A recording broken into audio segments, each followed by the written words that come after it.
Hello, everybody. Welcome. It's just on 12 o'clock, so we will make a start. Welcome to the launch of our new report called Donation Nation, the Geography of Charitable Giving in the UK, which has been kindly supported by the Charities Aid Foundation. The report uses a range of data to a particularly specially commissioned survey that we undertook as part of the research to explore the geography of charitable giving in the country.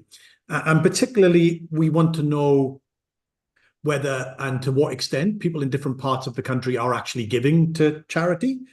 We also want to know how much they give, both as a share of their income, but also the actual amounts as well.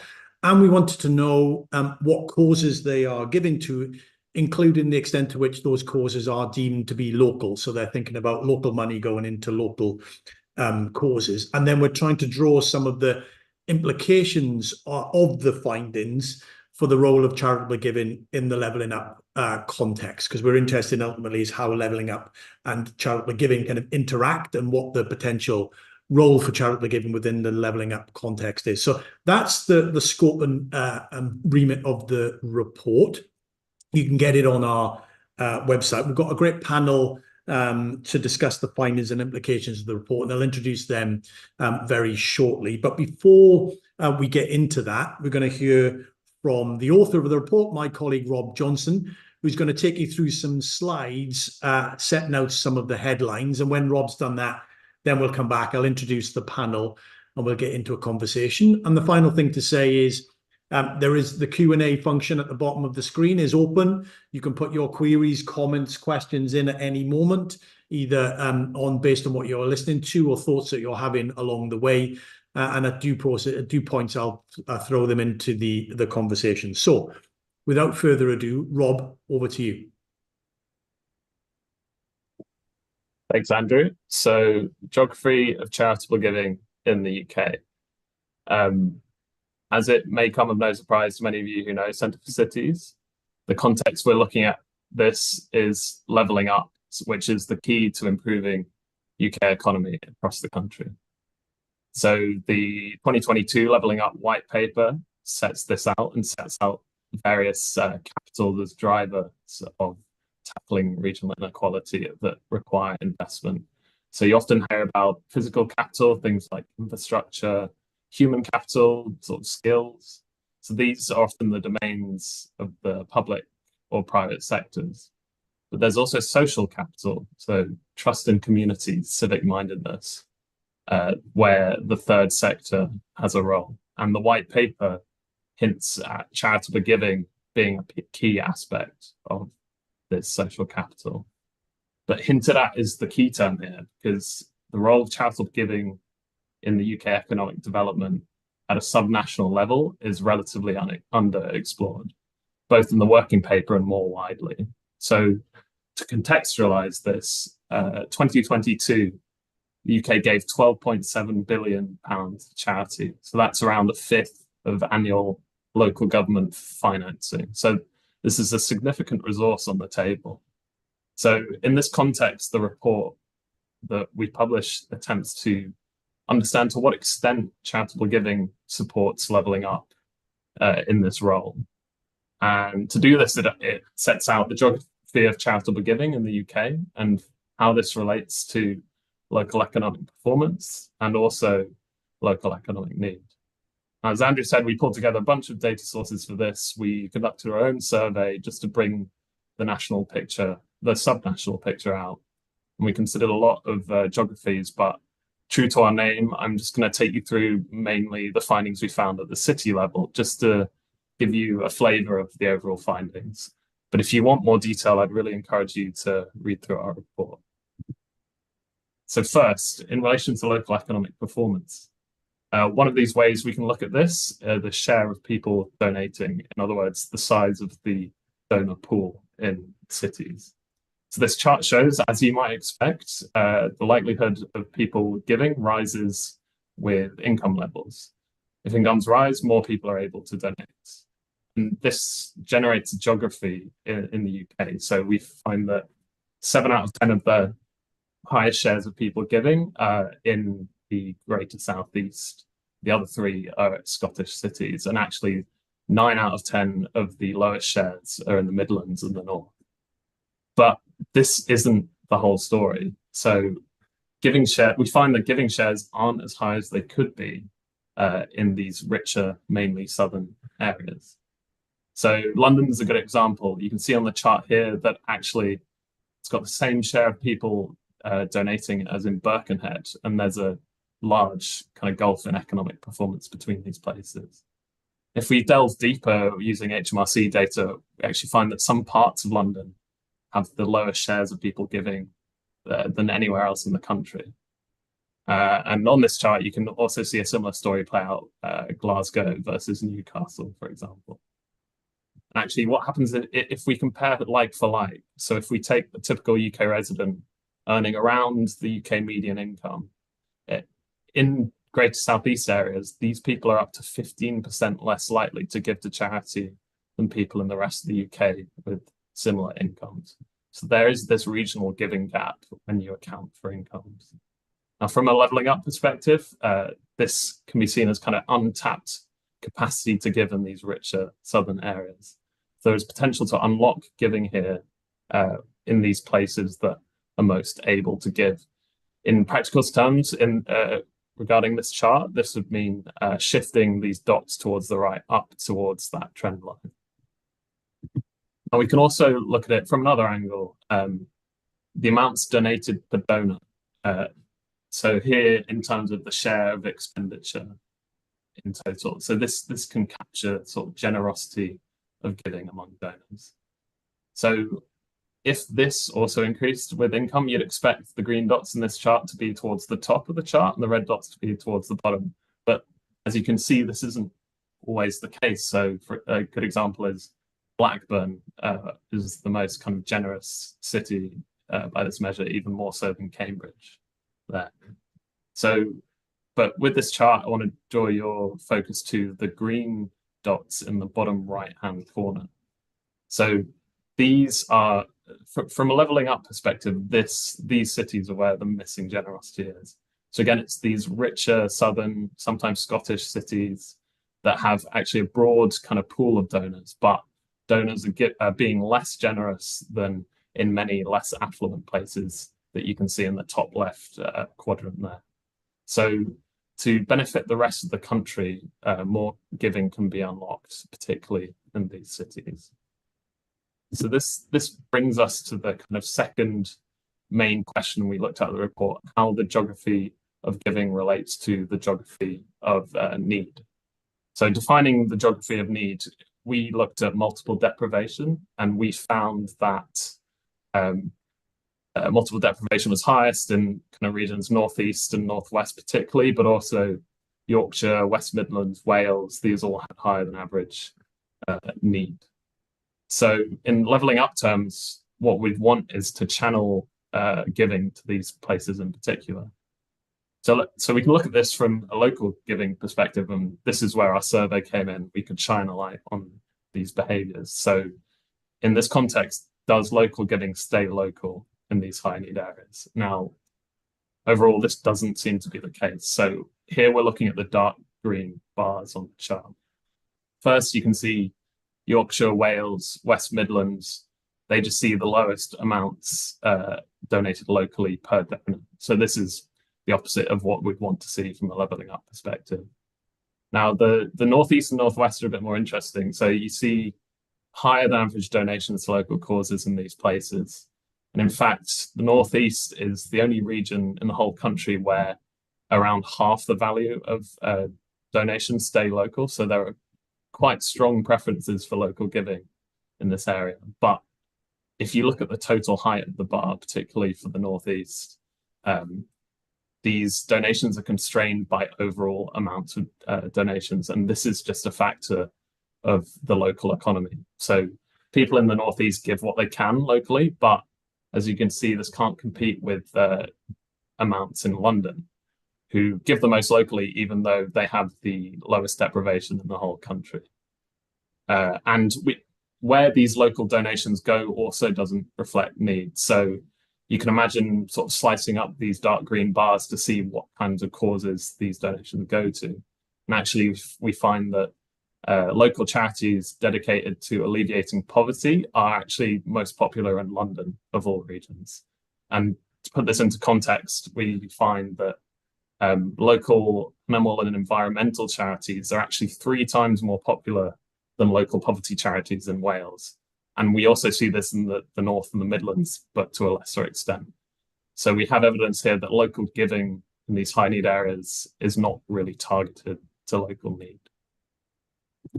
And unfortunately, it's the same story when we look on the other side of the coin at charitable organizations. So this map's showing charities per head across the country. And as you can see, this charity density is concentrated in the Greater South East. So there are exceptions here, York in the north and places like Slough in the south, but this is the general pattern. So these charities concentrated in the Greater South East are also larger there. And it's even if we restrict this to local charities with specific causes for local economic need, we actually find that there are fewer charities per head in more deprived cities by this measure. So why does this matter? Well, these charities are essentially the infrastructure on the ground that is able to deliver local change. And so without these, you can't properly align local donations to local need. So overall, charitable activity doesn't seem to meet local need to the extent it could. So if we bring all these strands together, hopefully this chart hammers home the fact that the geography of charitable activity reflects the local ability to give rather than local need. So here you can see the poorest cities with the highest need in the bottom left hand of the chart. Here, fewer people give, there are fewer charities on the ground, and charitable activity is instead concentrated in these richer cities in the top right-hand corner. So Oxford, Cambridge, York, Brighton. These places have the least local need. So in many ways, this is kind of an obvious result. And I'm sure a lot of you here, it's something you already know or already suspect, but this is key from a leveling up perspective. Charitable giving is limited by local economic constraints in high need areas. And so in order to help leveling up, you need funds to be channeled from outside these places into these places. And this is why it's important to unlock giving in these affluent places that we were discussing earlier, which, as we've seen, doesn't happen to the level that it could. So changes need to be made if charitable giving is to support leveling up to its full potential. So our recommendations come in 2 broad forms. So first, look at the long term. So to raise total giving in the long term, the government just needs to get the UK economy firing again, especially after the kind of decade of stagnation that we've seen. And this is just because the economy drives the ability to give. So the people we surveyed, 60% of those who didn't donate said financial constraints was the most important reason. So in order to raise giving rates, especially in these high need areas, we need to lift disposable incomes. So this essentially means supporting UK cities, especially outside the Greater South East, as the heart of the UK's productive capacity. And this is something we discussed to great extent in our 2024 Cities Outlook report published a couple of weeks ago. So it's just to emphasize at this point that this long-term action sits above everything else we're saying. But in the meantime, there are actions from government and national charities that can be taken. So national government can essentially help to incentivize channeling donations from these high ability to give areas to these high need places. So just to give one policy example, and this was brought up in a recent Onward report that they published the other week on philanthropy. So they call this policy charitable action zones. Essentially, what this would do is match funding from government for donations specifically targeted to high need areas. So beyond this, national government can also set up an overarching strategy. So essentially this would involve more clarity on the role of charitable giving as a part of the continuation of the levelling up agenda beyond just a few passing mentions in the white paper. So local government, their role here is to essentially target local giving to local needs. Now, the idea here is essentially to make the most of the pool of local donations, even if this is often limited in high need areas. So one option we thought would be useful here are sort of local charitable funds. So you can think of these operating similar to community foundations, but in the public sector. So you have people donating to this local fund supporting a broad cause, and then the fund works with local organizations on the ground to target these funds. So from a donor perspective, that means less complexity, which means more giving. And in our survey, 60% of people agreed that this would encourage them to give more to local causes. And it also helps to build capacity of local charities. And there's precedent for this. So the Greater Manchester Mayor's Fund is an example of this that is active and successful in the city region. But local government needs to remember to tailor approaches. So what works in Manchester won't necessarily work in, for example, Leeds or Cardiff. So you've got to account for differences in local preferences, as we've seen a few slides ago. And finally, large national charities. So in the third sector, these are in the best place to raise funds from places with high ability to give to and channel them to places with high need. So our suggestion here are schemes called levelling up charity partnerships. So these schemes would see national charities work with local charities in high need areas with similar causes. And this is essentially just to help these local charities overcome economic constraints. So here, the national charities' expertise, their networks, and crucially, their funds would combine with local charities' trust from the communities and local knowledge. And large national charities could also help with transparency. So here we mean more sharing of where the donations they receive are spent. Now, I am aware I'm an economist just asking for more data here. And clearly this does happen among local charities, national charities that target donations to the highest need. But it's mentioned in annual reports, but in kind of data, in raw data terms, these flows are largely a black box. And so to understand giving in the context of levelling up, we need more of this data sharing to fill this gap on whether giving nationally meets the geography of need. So thank you very much, and I hope you enjoy the panel.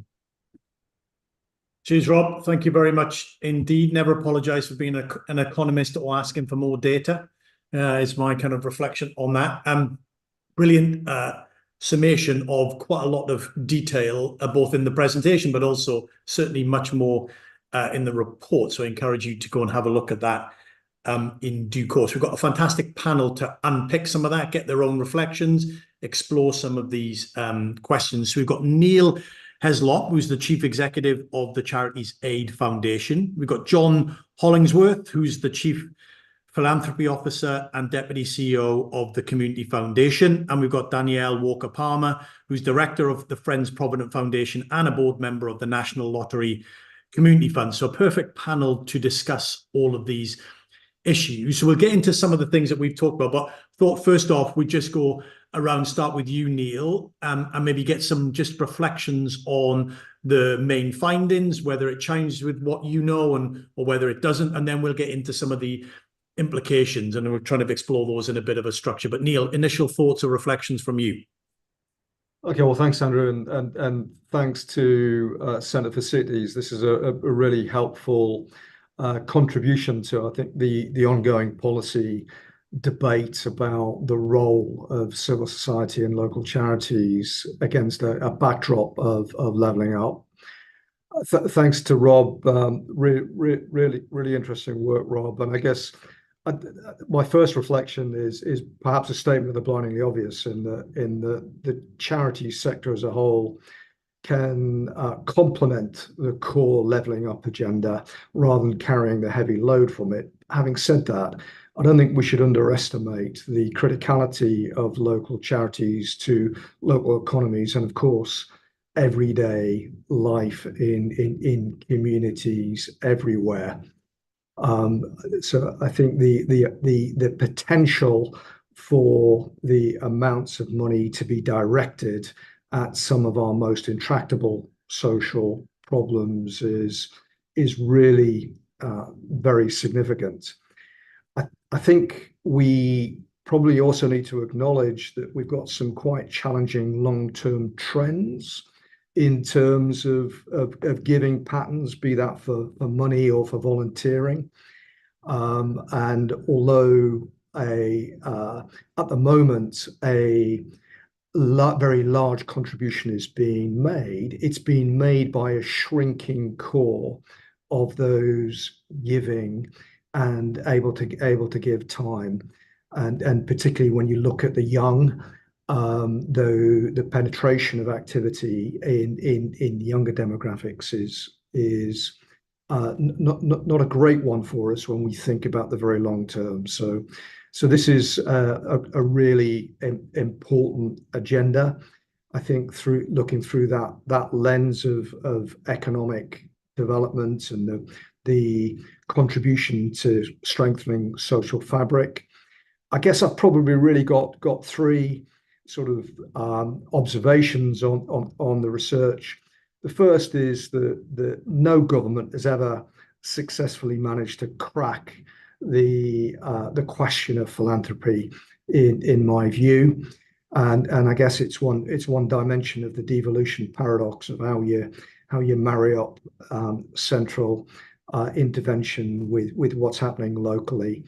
But we really do think now is the time for a national strategy around philanthropy and charitable giving.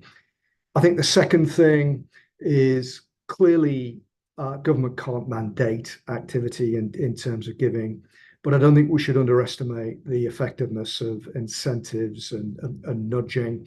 And we've certainly seen a number of very, very effective interventions centered around match funding at a community level, and that's been a tremendous multiplier of impact. And then I guess thirdly, based on what we see, some of the findings of the report and work that we've done historically with DCMS are centered around place-based giving. The criticality of local infrastructure and capacity building. While we can think about charitable giving in many senses, people tend to think of it as an extension of public services. In actual fact, it's not. A better analogy is it's a reflection of what's going on economically, perhaps a bit more like retail in particular localities. And therefore the direction and investment in capacity building at a local level is really, really important to get that matching of the flows funds that Rob talked about from outside of an area into the areas where the need is greatest. Brilliant. Thank you very much, Neil. And you've already touched on some of the questions around, how do we think about what we expect of charitable giving vis-a-vis state activity, and are the expectations that where they currently are they appropriate, and in what way would we might to modify them? And also your point about the capacity question on the ground to receive whatever is given and to make best use of it, which is an interesting question. Again, we've had several questions on that. We'll come back to that definitely. But John, let's go to you. I mean, you're by very definition a place-based organisation in this kind of space.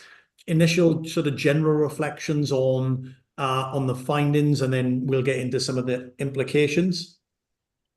Yeah, I mean, I agree with much of what Neil's covered actually, and certainly welcome the examination of the sort of regional disparities. I think for us, we often find people are often surprised to find out that the largest community foundation in the UK, and as far as we know in Europe, is based here in Newcastle in the northeast.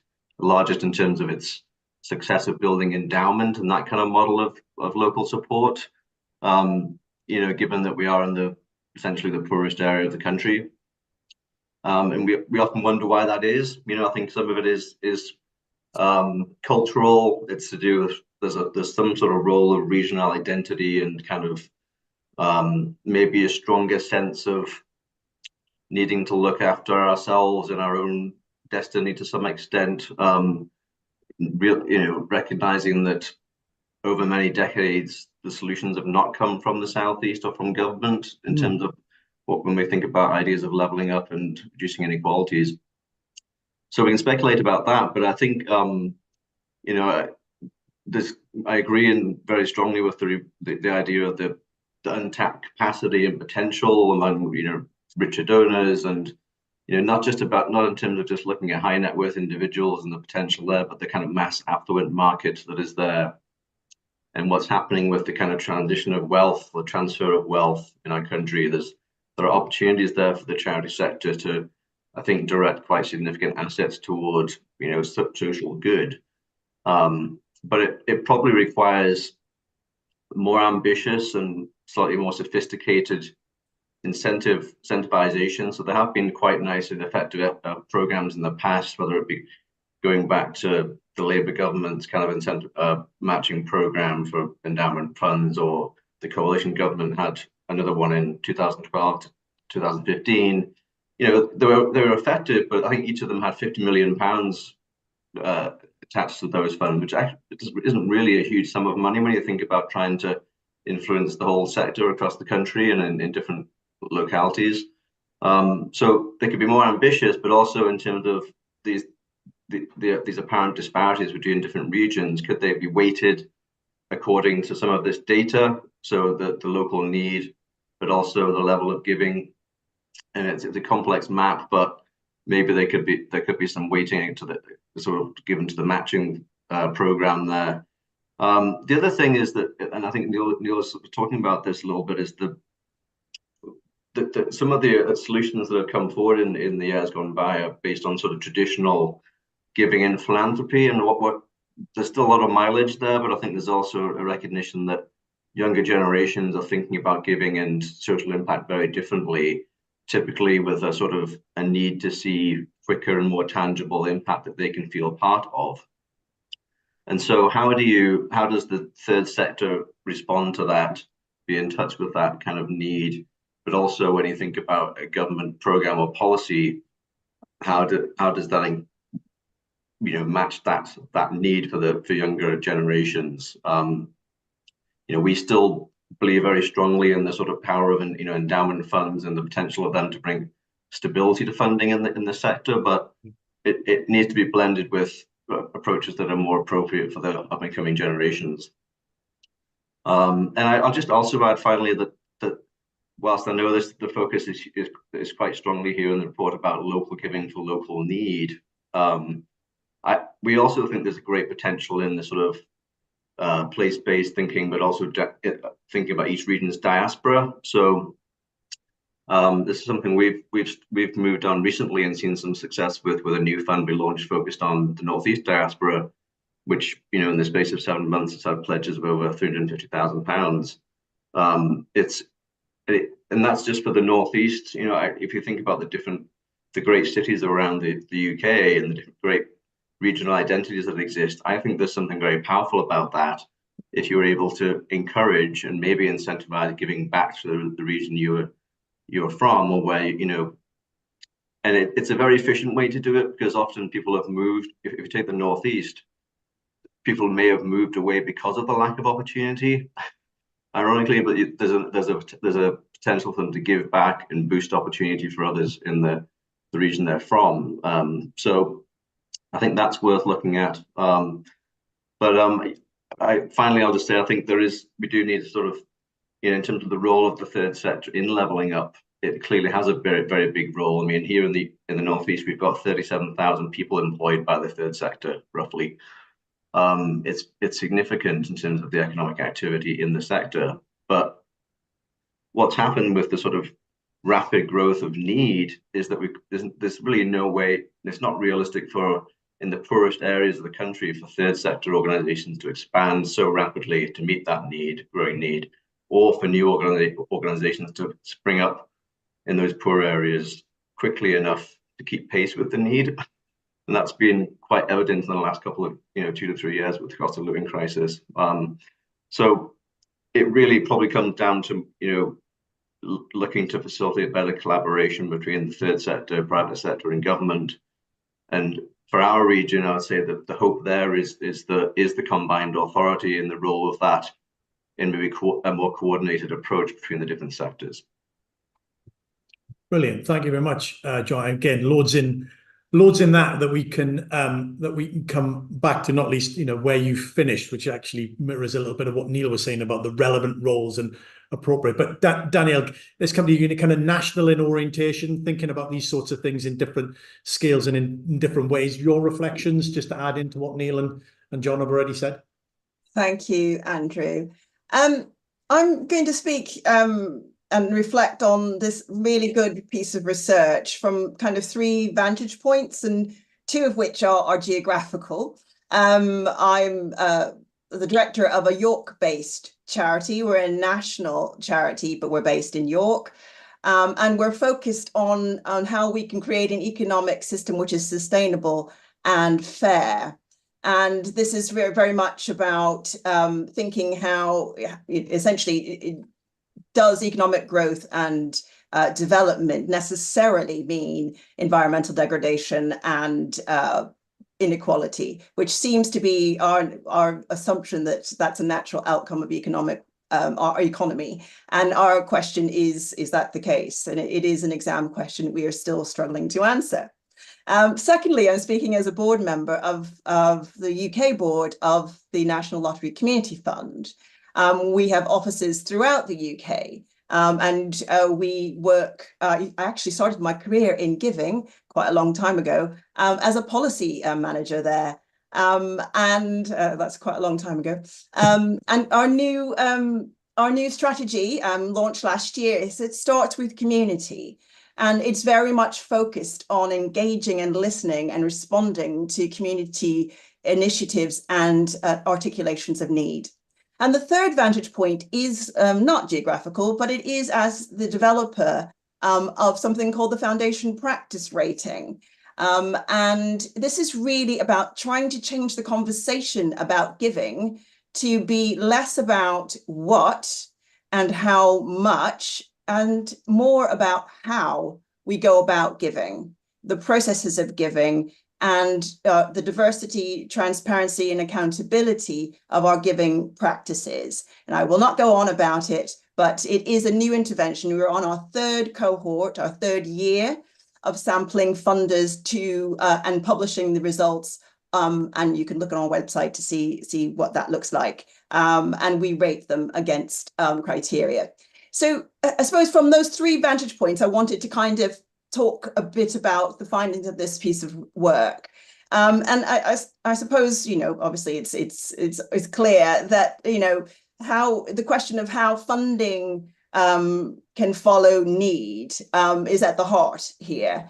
And I suppose I wanted to kind of say some critical things, and then also say where I think I really completely can get behind some of the findings, and hopefully we'll discuss them in the discussion afterwards.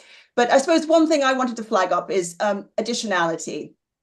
I think there is, and I think Neil's comments talk about this, as did John's actually. I think there's always a debate about whose responsibility it is to meet need.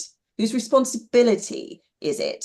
It's a constant tension in the lottery of avoiding stepping in where the state is. This is always a question as well for funders. We don't want to step in necessarily where the state is stepping out, because that just means that we're actually spending more and more charitable money on meeting needs which might be statutory needs or needs that could better met by statutory agencies. And so I think it is a discussion, and I think it is different people have different views about this, and I hope we will pick it up in the following discussion.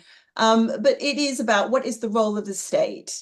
And I think we all recognize the importance of charities and identifying and addressing need, but where the need is the greatest, the role of the state as a provider of a floor also feels like it's the most stark.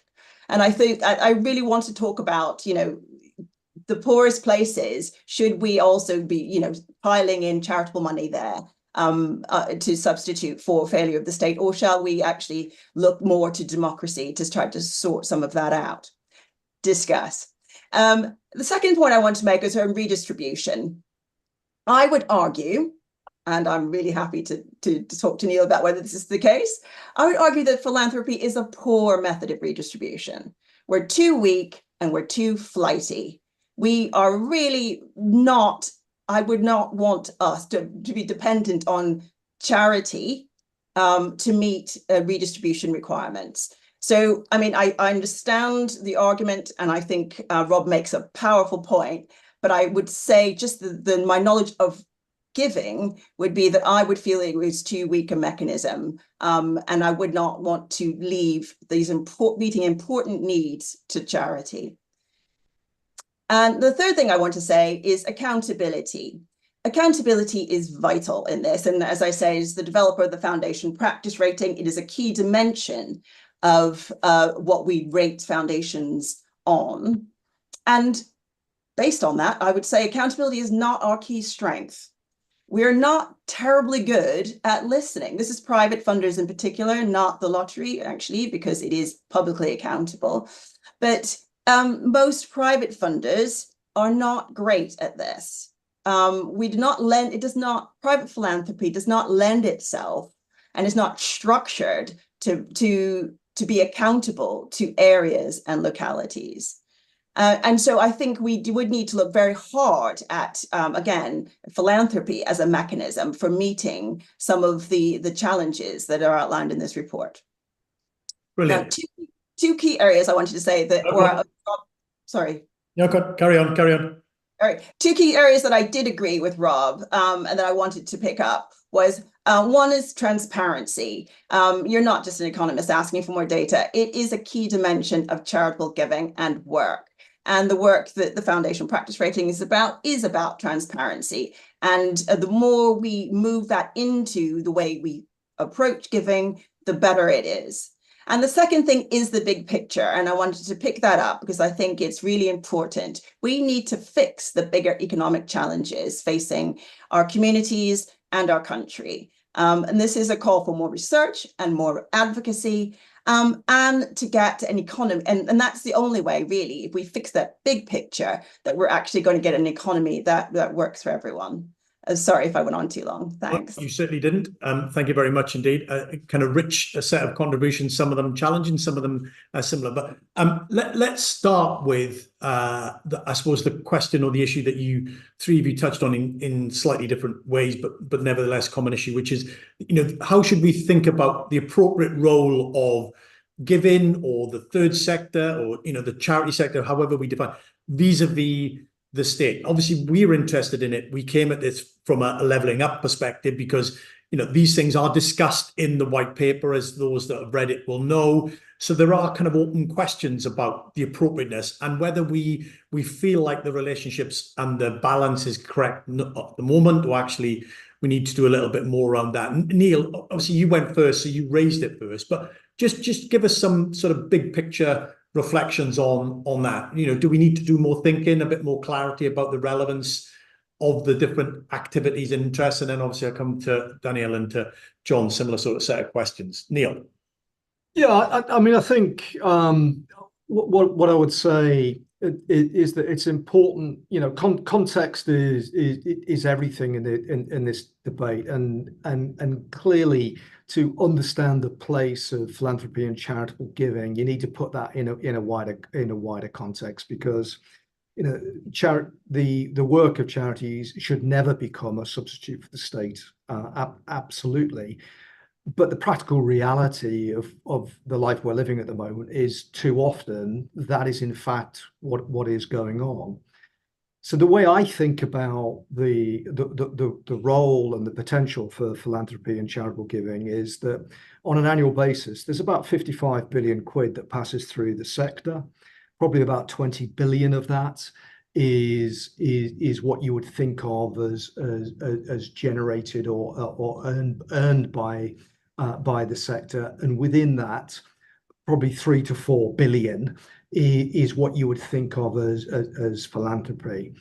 And I think that 3 to 4 billion has great potential for improvement in terms of its targeting, in terms of getting more, turning that 3 to 4 into a higher number, a significantly higher number, targeting it such that the entirety of it, which is not the case today, I would completely accept that the entirety of those funds are both innovative and impactful.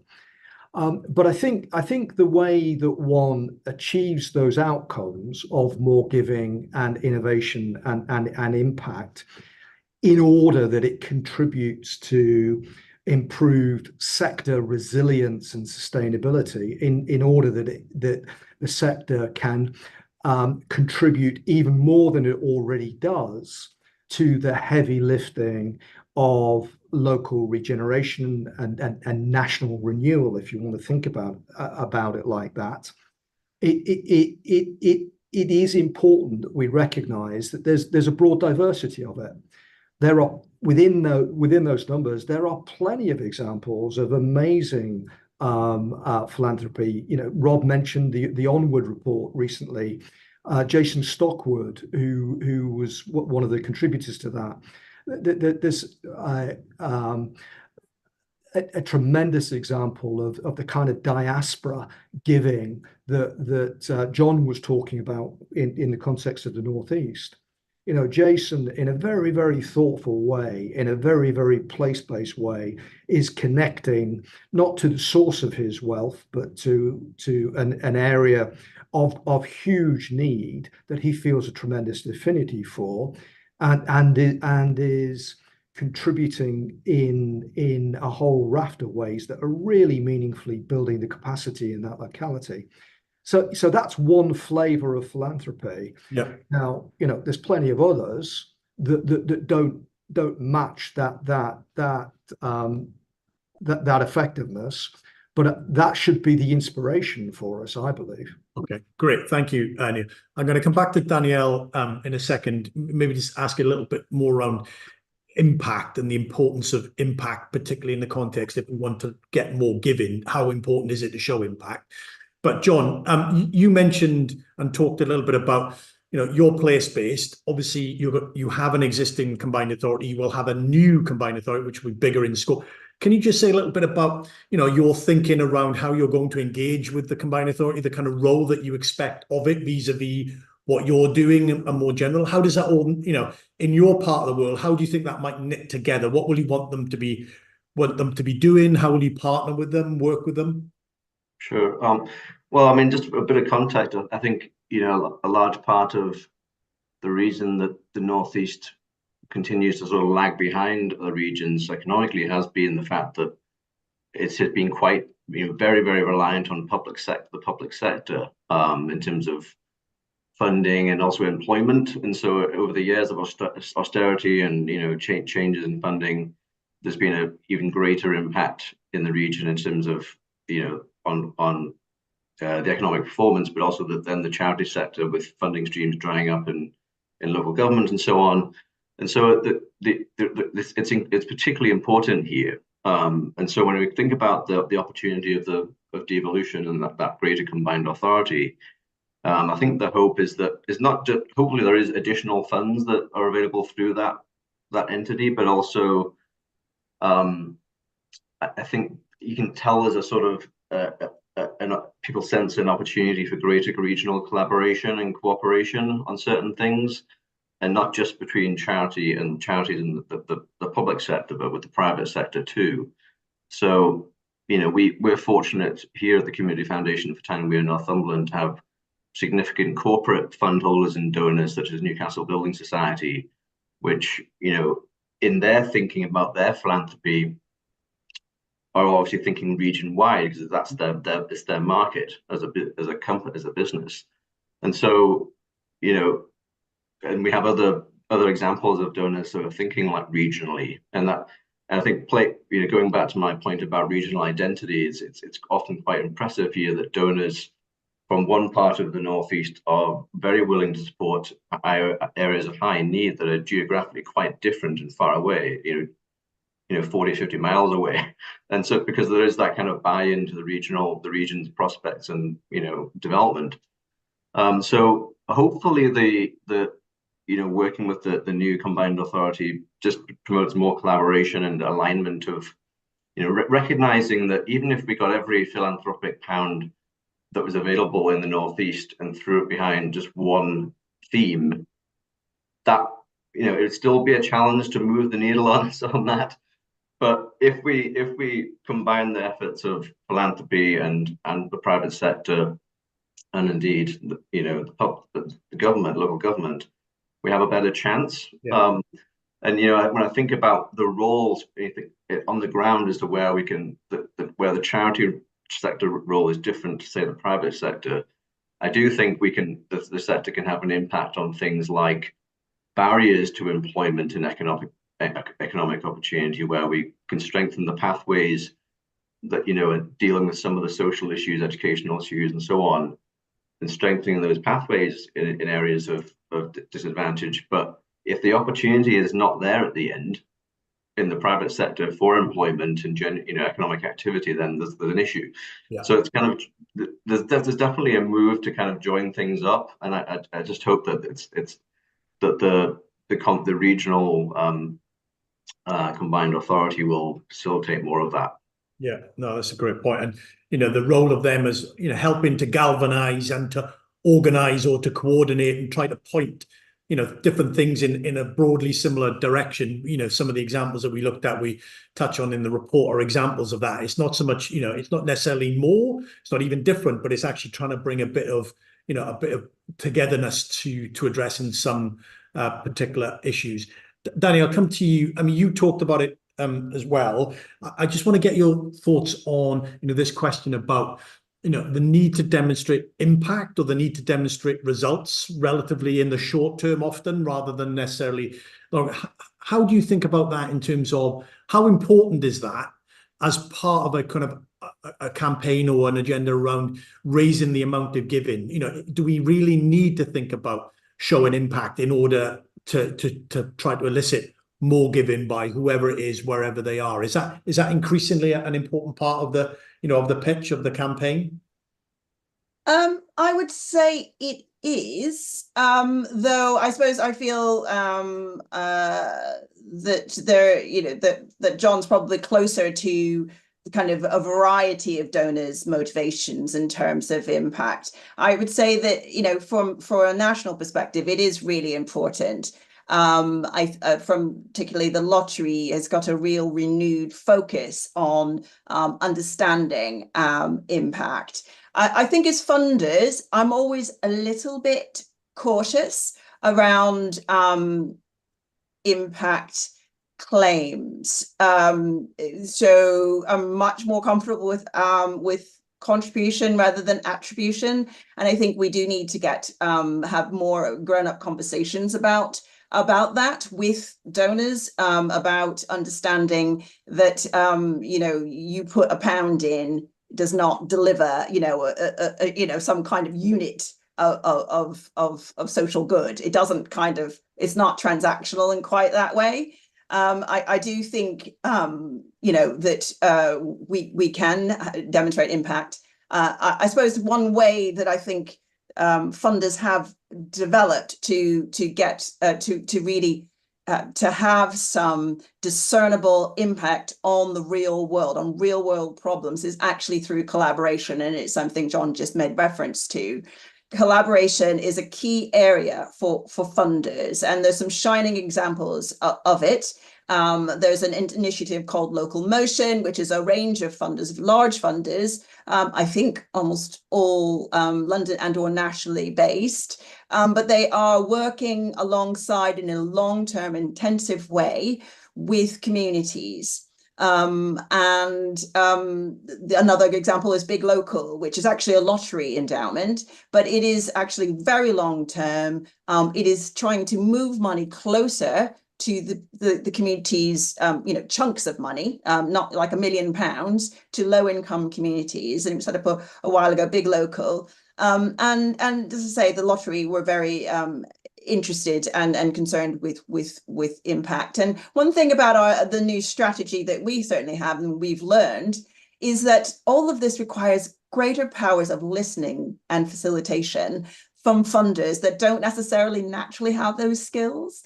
So that's one thing. I mean, I didn't want to, go on about community foundations because John was there and I didn't want him to be too embarrassed. But frankly, community foundations are fantastic organizations that are absolutely embedded in places and structured to listen and meet the needs and wants of local communities. And in terms of data, Rob, this is for you. The Foundation Practice Rating has consistently found that community foundations score much higher on diversity, accountability and transparency than private funders. Brilliant. And we just really need to sort of, really big up these organizations and use them as vehicles. They exist, they're fantastic. And, they have skills that not all the rest of the funding communities have. Brilliant. Neil, I mean, come in and any thought on the sort of impact question and whether it's more prominent, and also is it a way to leverage more giving by showing impact? But also, I mean, you talked a little bit about it. I mean, all of you have in different ways, and Danielle kind of finished on it. I'm interested in your thoughts around, the capacity question in localities and the degree to which that in itself acts as a constraint on then money and giving going into areas, because there's not a capacity or not a capability to take money, even if we would ideally want a bit more money. So just your thought on that, Neil. How do we think about the capacity question at the local end? Well, I think we've gone through a period where there has been a hollowing out over the last 10 or 15 years of local infrastructure organizations and those very, very small organizations that are able to engage locally and regionally.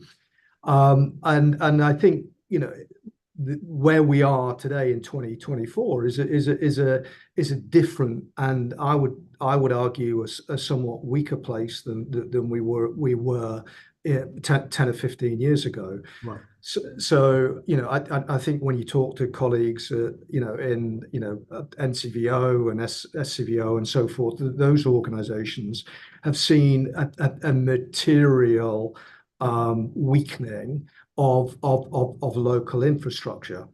I think your point about impact. Is that, sorry, John, Neil, is that because what money to support that capacity, the infrastructure has kind of reduced? Is that part of the reason?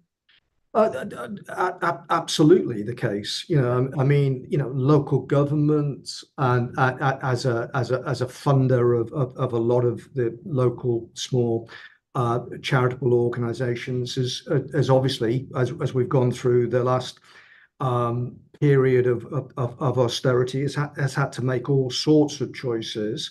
And one of the consequences of those choices is that the availability of funding that's made its way into that subsector has reduced, and a number of those, the web of social organisations that were there, many of them are closed. Yeah. Now others remain and are contributing tremendously. But I think Danielle's point about the listening is extremely well made. And I think the role of impact, I think, is a hugely challenging one, because for me, if you think about the language of business, the rules of the game are unified by a clearly established mechanism, the creation of long-term shareholder value. We don't have that same commonality in the third sector about what success looks like in terms of impact and social impact. There are different points of view across the whole mix. But in a world where, as I believe, and I think John's exactly right, the sweet spot is leveraging private, public, third sector partnerships to rather than it to be either or, but to be and targeting at some of our biggest problems. The currency of that debate to leverage those resources is dependent on an ability to articulate, what impact in some form, in a way that is going to inspire individuals to give, that is going to work for local government and central government. And I think we've seen some examples during COVID of where it really, really worked. That multiplier effect of leveraging third sector capital, private capital, and central government money. One that we were familiar with was a collaboration where we found 5 million quid, took it to a bunch of private donors with a pitch, and the finance sector found 84 million quid, and then together we went to DCMS, who found another 20 million quid, and all of a sudden, you've got 110 million quid to be directed at. Now, we had to find ways for those different communities to settle on a language and a nomenclature that worked for all of those different drivers. But when you do that, you can move the dial in what can get done. Yeah, brilliant.